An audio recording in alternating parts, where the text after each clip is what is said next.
There are many residents in my electorate and the member for Hartley's adjoining electorate, particularly in the suburb of Magill, but also the surrounding areas, who are deeply concerned and troubled at the moment by a lack of information that has come from government and a lack of clarity about what is going to be taking place in relation to the land at Magill, formerly, or currently actually still the site of the University of South Australia Magill campus, but which is currently being transferred to the ownership of the state government from the university,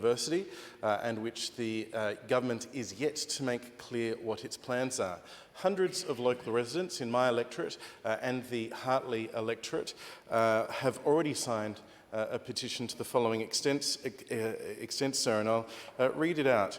With the transfer of Magill campus land from the University of South Australia to the state government underway, and the news that the university plans to depart the site within the next 10 years, the local community is most concerned that any future use of the land takes into account community concerns, especially in relation to community facilities, open space, environmental and biodiversity concerns, heritage buildings, and active and passive recreation opportunities. In particular, this petition notes that the University of South Australia has sold the land attached to the Magill campus to the state government as part of the university merger proposal, with the land east of St Bernard's Road to be master planned for sale imminently, and the land west of St Bernard's Road to be retained by the university for 5 years with an option for 5 more, with master planning to take place in the coming years.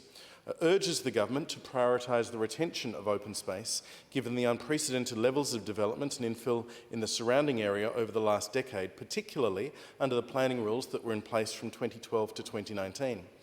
Notes the impact of recent infill development on traffic and infrastructure in the local area, and that existing challenges ought to be met with a new traffic management plan for the area, even before any potential changes to the use of this site. In relation to the land on the eastern side of the road, urges the government to engage with the Campbelltown Council with a view to the development of community recreation and sporting facilities rather than selling to the highest bidder for high-density development. And finally, in relation to the land on the western side of the road, urges the government to commit to retaining the childcare centre, the oval, the sporting and recreation facilities, and the public space around the creek line, and to respecting the heritage status of Murray House. So you'll be familiar with much of this detail, as the committee on which we both served and which you chaired had dozens and dozens of submissions from local residents making similar points, and indeed we heard hours and hours of evidence from different relevant actors in relation to this matter. I particularly note the member for Hartley,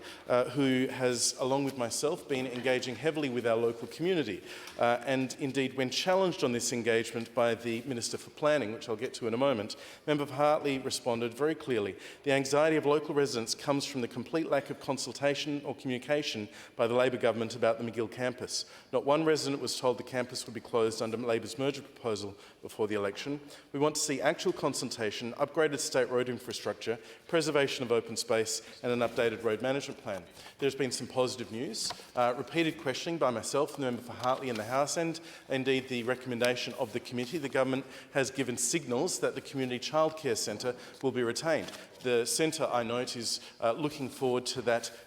getting ink on that paper.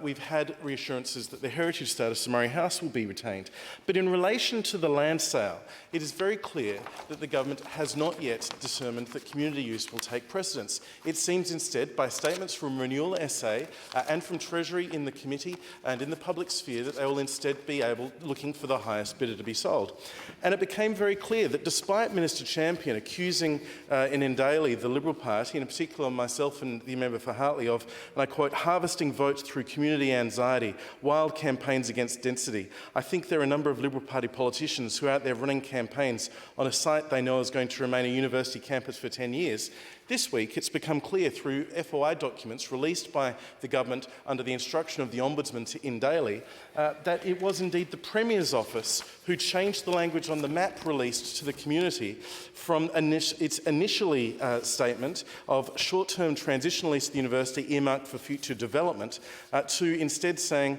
short-term transitional lease ahead of master planning for future use. In relation to the Mawson Lakes campus, change the language from development to not part of campus. The Premier's office has made it very clear through these FY documents they don't want people to know that the government plans to have this developed potentially to the highest bidder for the highest density. The community, sir, whether it's the Burnside Hockey Club's proposal, whether it's the Campbelltown Council's proposal, whether it's any of the proposals that retain biodiversity, open space, community active and passive recreation facilities, or any of the other community proposals, we want assurance from the government those proposals will be taken seriously and community concerns will be prioritised when